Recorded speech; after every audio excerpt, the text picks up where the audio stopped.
এই মুহূর্তে শাহবাগে আছেন রিপোর্টার শফিকুজ্জামান রুবেল। আমরা সরাসরি যাচ্ছি তার কাছে। রুবেল, শাহবাগ কিন্তু এখনো জেগে আছে। শাহবাগে আন্দোলনরত ছাত্র জনতা থেকে শুরু করে সর্বস্তরের মানুষ এখনো কিন্তু তারা স্লোগানে মুখরিত করেছেন। তাদের দাবি সারাদিনে আমরা যেটা জানানোর চেষ্টা করেছিলাম যে আওয়ামী লীগ নিষিদ্ধ করা সহ আওয়ামী লীগের নেতাকর্মীদের বিচার নিশ্চিত করা এবং জুলাই ঘোষণাপত্র আওয়ামী লীগের অঙ্গ সহযোগী সংগঠনের যে নেতাকর্মীরা প্রত্যক্ষ এবং পরোক্ষভাবে জুলাই গণ অভ্যুত্থানে হত্যাকাণ্ডের সাথে জড়িত ছিল তাদেরকে আন্তর্জাতিক অপরাধ ট্রাইব্যুনালের মাধ্যমে বিচার নিশ্চিত করা শপথ, এই দাবি নিয়ে কিন্তু এখনো শাহবাগে অবস্থান করছে। আপনারা দেখতেই পাচ্ছেন এখানে সর্বস্তরের মানুষ রয়েছে, বিভিন্ন শ্রেণী পেশার মানুষ রয়েছে, বিভিন্ন রাজনৈতিক দলের নেতাকর্মীরা রয়েছেন। আগেই বলেছিলাম যেটা এই যে অবস্থান কর্মসূচি, সেই অবস্থান কর্মসূচি কিন্তু চলমান থাকবে।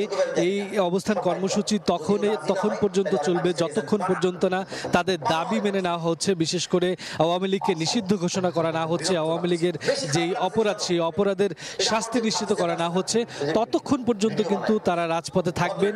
এবং আপনারা জানেন যে আজকে ঠিক বিকাল ৩টার পরে এই শাহবাগেই কিন্তু গণজমায়েতের ডাক দিয়েছে নেতারা, যেটা হাসনাত আবদুল্লাহ তিনি কিন্তু ঠিক রাত ১১টার সময় ঘোষণা দিয়েছেন।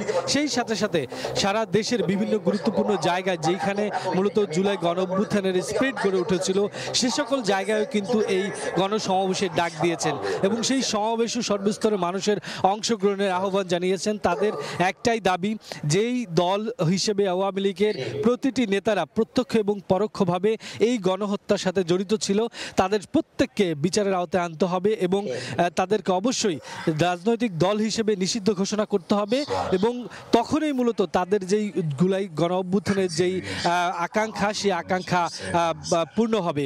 এর আগে তারা কিন্তু তাদের এই অবস্থান থেকে এক বিন্দু সরবেন না এবং আপনারা দেখতেই পাচ্ছেন যে তারা কিন্তু তাদেরকে মোটিভেট করার জন্য কিছুক্ষণ পরপরে এখানে যে জায়ান্ট স্ক্রিন রয়েছে সেই স্ক্রিনে জুলাই গণঅভ্যুত্থানের যারা বীর যোদ্ধা রয়েছিলেন তাদের অকুতোভয় সাহসের চিত্র সামনে তুলে ধরছেন, বিভিন্ন নাটিকা তুলে ধরছেন। এর মাধ্যমে তাদের যে বিপ্লব সেই বিপ্লবকে জাগ্রত করে রাখছেন এবং তারা ততক্ষণ পর্যন্ত এই রাজপথে থাকবেন যতক্ষণ পর্যন্ত না আওয়ামী লীগের নিষিদ্ধের ঘোষণা আসছে। তো সব মিলিয়ে শাহবাগ থেকে এই ছিল এই মুহূর্তে।